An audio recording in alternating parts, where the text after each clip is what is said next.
ചലച്ചിത്ര വികസന കോർപ്പറേഷൻ അധ്യക്ഷ സ്ഥാനം രാജിവെച്ച കെ മധു. സർക്കാർ മാറിയ പശ്ചാത്തലത്തിലാണ് തീരുമാനം. അലക്സ് റാം മുഹമ്മദ് വിവരങ്ങൾ നൽകും. തിരുവനന്തപുരത്ത് നിന്ന് അലക്സ്, വിശദാംശങ്ങൾ.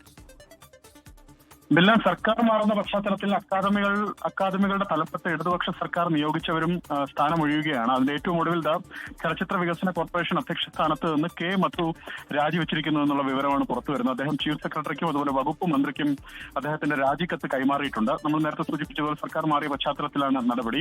ഇടതു സർക്കാരിന്റെ അവസാന കാലത്താണ് കെ മധുവിനെ KSFTCയുടെ അധ്യക്ഷനായി നിയമിക്കുന്നത്. അദ്ദേഹം ആ മേഖലയിൽ പ്രവർത്തിച്ചു വരികയും ചെയ്യുകയായിരുന്നു. നമുക്കറിയാം, സർക്കാർ മാറിയതിന് പിന്നാലെ ചലച്ചിത്ര അക്കാദമിയുടെ തലപ്പത്ത് റസൂൽ പൂക്കുട്ടി, അതുപോലെ വൈസ് ചെയർപേഴ്സൺ കുക്കു പ്രവേശൻ അടക്കമുള്ളവർ രാജിവെച്ചിരുന്നു. സമാനമായി തന്നെ സാഹിത്യ അക്കാദമി തലപ്പത്ത് നിന്ന് സച്ചിദാനന്ദൻ അടക്കമുള്ളവർ രാജിവെച്ചിരുന്നു.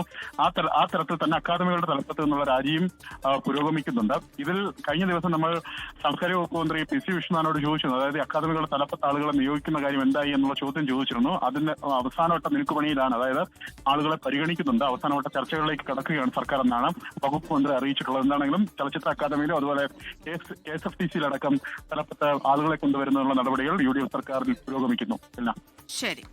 അലക്സ് റാം മുഹമ്മദാണ് വിവരങ്ങൾ നൽകിയത് തിരുവനന്തപുരത്ത് നിന്ന്.